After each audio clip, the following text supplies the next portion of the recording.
আজ আমি নিজের বোমেনভিল থেকে বেরিয়ে এসে নিয়ে এসছে আমার ছেলে ক্যানিংটনে একটা জায়গায়, যেখানে বিচিত্র সুন্দর, অর্থাৎ একদিকে দেখো সেই নায়াগ্রা প্রপাত থেকে জল বেরিয়ে যাচ্ছে, তার নদীটা যেখানে আমাদের আর ধারে যাওয়া বোধহয় উচিত নয়, সেখানে একটি গাছ পড়ে আছে কেমন করে।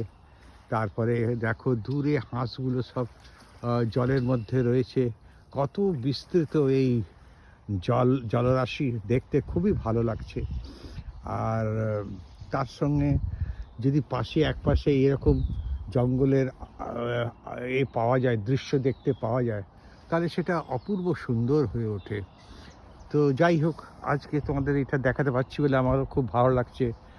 কত লোক এখানে, লোক সংখ্যা বেশি না থাকায় যারা আসতে চায় তারা ঘুরে ঘুরে এই জঙ্গলের মধ্যে যায় এবং সেটা দেখে।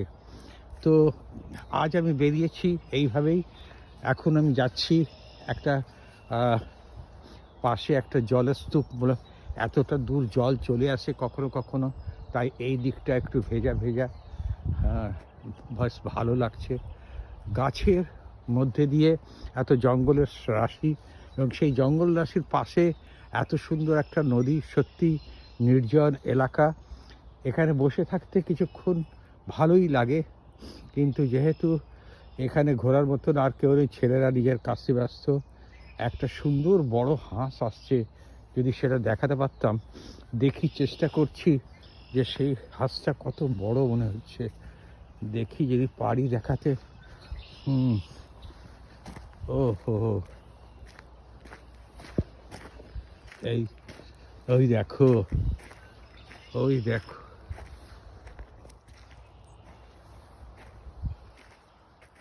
ওই দেখো কত বড় হাঁস, কত সুন্দর হাঁস।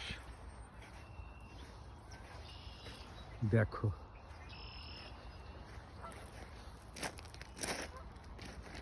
এই দৃশ্য অপূর্ব সুন্দর, খুবই ভালো লাগছে। এই নদীর পাশে, নদী বলবো না, এটা নায়াগ্রা ফলস থেকে বেরোনো জলরাশি, সেটা দেখতে খুবই ভালো লাগে। এখানে একজনকে দেখতে পাচ্ছি, কেউ মাছ ধরবার মাছ ধরছে, সেটাও একটু গিয়ে দেখি কেমন মাছ টাছ ওঠে কিনা। কত বড় হাঁস এখানে জলের মধ্যে ভাসছে, এই দৃশ্যটাও খুব ভালো। তারপর এখন দেখি, আবার তোমাদের একটু, এই দেখো এখান থেকে ভিউ, যারা এই জলরাশির পাশে বাড়ি করেছে সেটাও খুব সুন্দর, আর একসঙ্গে তোমার এই সুন্দর দৃশ্য অপূর্ব।